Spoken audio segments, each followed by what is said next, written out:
மணி sir, என்ன தாக்கம் இந்த தொகுதி தொடர்பான விவரங்கள் கசியவிடப்பட்டதும் அதற்கு திரு தினகரனும் திரு பன்னீர்செல்வமும் ரியாக்ட் பண்ணியிருக்கிறாங்களே, இதனுடைய இம்பாக்ட் என்ன? அதான் இது வந்து ஷோ வந்து ஃபர்ஸ்ட் ஷோவே ஃப்ளாப், அப்படி தான் இதை பார்க்க வேண்டியிருக்குது. அவங்க யார் நடத்தின ஷோ? அதான் பல ஆண்டுகளாக நடத்திட்டு இருக்காங்க இல்லையா. 2019, 21, 24, 24 நடத்தலை, 19, 21 நடத்தினாங்க. அப்பயும் ஒன்றும் பெருசாக டேக் ஆஃப் ஆகலை. இப்போ அநேகமாக டேக் ஆஃப் ஆகிறது ரொம்ப கஷ்டம். ஏப்ரலில் 2025 இந்த ஆண்டு அமித்ஷா அவர்களுடைய ப்ரெஸ் கான்ஃபரன்ஸுக்கு பிறகு அலையன்ஸ் வந்து உங்களுக்கு வந்து கம்ப்ளீட்டாக டேக் ஆஃப் ஆகலை. ADMK BJP alliance. செங்கோட்டையன் கட்சியிலேருந்தே போயிட்டார், ஓபிஎஸும் டிடிவியும் அலையன்ஸ்லேருந்து போயிட்டாங்க. இப்போ அவங்க ஜெய்பாண்டாவுக்கு பதிலாக பியூஷ் கோயல், அவர் எடப்பாடியாருக்கும் அவருக்கும் நல்ல ஒரு உறவு இருக்குது அப்படின்றாங்க. அவர் வேவ் லென்த் அவருக்கு செட் ஆகுது, அவர் வந்திருக்கிறார். அதிகாரப்பூர்வமாக என்ன நடந்ததுன்னு ரெண்டு பேருமே சொல்லலை. இப்போ பிஜேபியிலேருந்து இந்த நம்பர்ஸை பற்றி தமிழிசை சவுந்தரராஜன் அது தவறானது அப்படின்றாங்க. ஏடிஎம்கேலேருந்து எந்த ரியாக்ஷனுமே இல்லை. அப்போ இது ஏடிஎம்கேலேருந்து கசிய விடப்பட்டது என்பதை நாம் புரிந்து கொள்வதற்கு இதுவும் ஒரு காரணம், மௌனம். அது கடந்த பல ஆண்டுகளாகவே அப்படி தான் நடந்துகிட்டு இருக்குது. ஏடிஎம்கே இல்லாமல் தான் ஏடிஎம்கே விவகாரத்தை பற்றி நம்ம பேசிகிட்டு இருக்கோம், தொடர்ந்து பேசுகிறோம். எல்லா ஊடகங்களும் யாருக்கு இந்த மெசேஜ் சொல்கிறாங்க? கூட்டணி கட்சிகளுக்கு சொல்கிறாங்க, ஒரு நம்பர்ஸை வந்து ஃபிக்ஸ் பண்ணுறாங்க அவங்க. பட் வேறு தகவல்கள் என்ன வருதுன்னா, அவர்கள் இன்னும் அதிகமாக பியூஷ் கோயல் கேட்டார், 70 சீட்டு கேட்டார். இவர்கள் வந்து அந்த அளவுக்கு கொடுக்க மாட்டாங்க. இப்போ இந்த கரெக்டாக அந்த டாக்ஸ் நடந்துகிட்டு இருக்கும்போது இந்த நம்பர்ஸை ஒரே மாதிரி எல்லா மீடியாலையும் லீக் ஆகுதுன்னா கண்டிப்பாக அது வந்து பை டிசைன் தான், பை ஆக்சிடென்ட் கிடையாது. உங்களுக்கு மற்ற கட்சிகளுக்கு அவங்க கொடுக்கக்கூடிய இவ்வளோ தான் பிஜேபிக்கு சொல்கிற நம்பரு, ஓபிஎஸ்ஸுக்கும் டிடிவிக்கும் சொல்கிற நம்பர் இது வந்து. பட் இதை தாண்டி இன்னும் சில ரவுண்ட்ஸ் போவோம். அதில் எடப்பாடியாரால் அவங்கள விட்டுட்டு வர முடியாது. இல்லை சார், எனக்கு இதில் ஒரு செய்தி என்ன வேணும்னா, ஒரே கட்சி, தேசிய கட்சி, தற்போது இருக்கக்கூடிய நம்பகமான கூட்டணிங்கிறது பாஜக தான், திரு எடப்பாடி பழனிசாமி. வேற அலையன்ஸ் பார்ட்னர்ஸே இல்லை, இப்போ வரைக்கும் இல்லை. பாமக இணைஞ்சு வருவாங்களா அப்படிங்கிறது சந்தேகமா இருக்கு. தேமுதிக என்ன முடிவெடுக்க போகிறார்கள் அப்படிங்கிறது சந்தேகமா இருக்கு. ஓபிஎஸும் டிடிவியும் ஸ்டே ஆவாங்களா, அவங்க போயிடுவாங்களாங்கிறதும் சந்தேகம் இருக்கு. அப்போ இதுதான் எங்களுடைய இலக்கு, இப்படிதான் நாங்க இருக்க போறோம், எங்களுடைய ஸ்டாண்ட் இதுதான் திரு எடப்பாடி பழனிசாமி தேர்தலுக்கு 4 மாதங்களுக்கு முன்பாக உறுதியாக சொல்றாருன்னா, அது நம்பிக்கையின் வெளிப்பாடா இல்லை வேற எதுவுமா? நம்பிக்கையின் வெளிப்பாடுன்னு மட்டும் சொல்ல முடியாது கார்த்திகேயன். அவர் வந்து போய் மாட்டிக்கிட்டாங்க, அலையன்ஸில் மாட்டிக்கிட்டாங்க. ஏன்னா அவர் பிப்ரவரி மாதம், இந்த ஆண்டு பிப்ரவரி மாதம் எஸ்டிபிஐ மாநாட்டில் என்ன சொன்னார்? 26 இல்லை 31, 36, 41, 46 எந்த தேர்தலையுமே நாங்கள் பாஜகவுடன் கூட்டணி இல்லைன்னார்.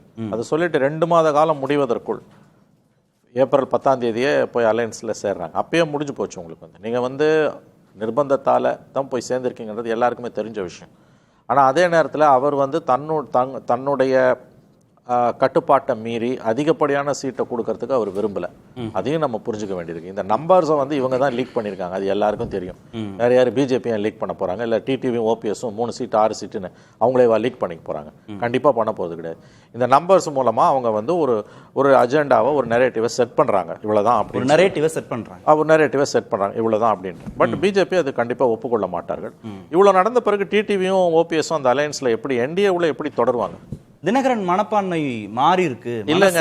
இது கடைசி நிமிஷம் வரைக்கும் விமர்சனம் பண்ணிக்கிட்டு 91, 96 கதை தாங்க. ஜெயலலிதாவோட ஏடிஎம்கேவும் நரசிம்மராவோட காங்கிரஸும் கடைசி நிமிஷம் வர சண்டை போட்டுக்கிட்டு எலெக்ஷன் டேட் அனௌன்ஸ் பண்ண பிறகு அலையன்ஸ் வச்சு அது உடஞ்சி மூப்பனார் வெளியில் போய் கடைசியில் அந்த அலையன்ஸ் வந்து சைபர் ஆச்சு. மக்கள் பார்த்துக்கிட்டு இருக்காங்க.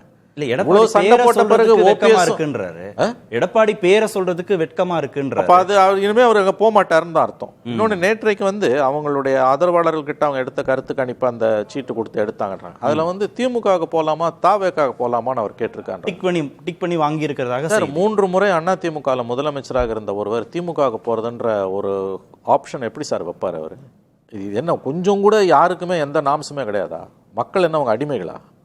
அப்போ எடப்பாடி தரப்பு சொல்கிறது உண்மை தானே? நீங்கள் பிஜேபியோட டிஎம்கேவோட பி டீம்ன்றது, நீங்கள் தாவேக்காக போகிறதா திமுக போகிறது? முதல்ல திமுக சாய்ஸ், 2வது தாவேக்கா சாய்ஸா? அப்போ அவர் என்ன பண்ண போகிறான்றது தெரியுது நமக்கு. அந்த பக்கம் போயிட்டாரோ. இதுக்கு பிறகு இந்த அலையன்ஸில் அவர் நீடிக்க முடியாது. அப்படி நீடித்தாலும் அது வந்து கீழே வந்து சக்ஸஸ் ஆகாது. ஓட் ட்ரான்ஸ்ஃபர் நடக்காது.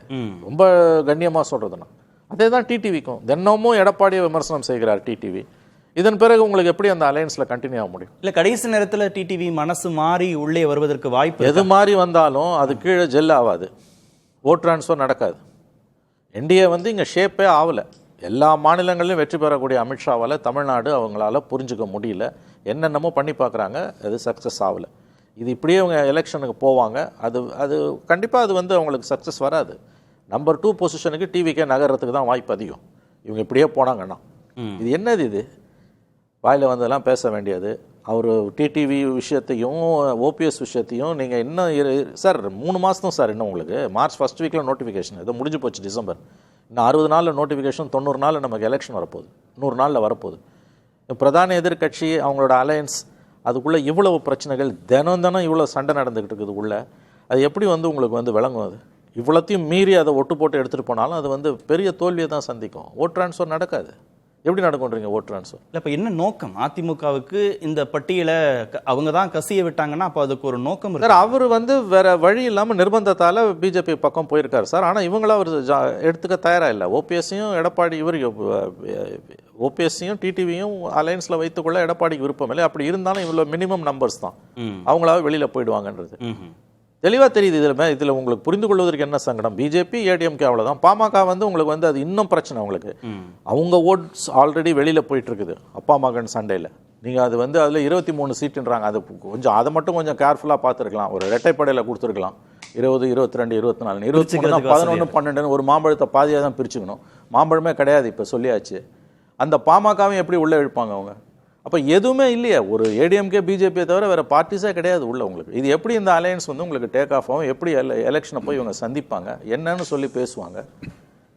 இப்படியே டிடிவி உள்ள வந்தாருனாலும் அது உங்களுக்கு வந்து ஃப்ரக்டிஃபை ஆகாது. இவ்வளவு விமர்சனங்களுக்கு எப்படி எடப்பாடியோட இவ்வளவு நடந்த பிறகு இவ்வளவு பேச்சு பேசின பிறகு என்டிஏக்குள்ள ஏடிஎம்கேக்குள்ள போக முடியாது. என்டிஏக்குள்ள ஓபிஎஸும் டிடிவியும் எப்படி இருப்பாங்க?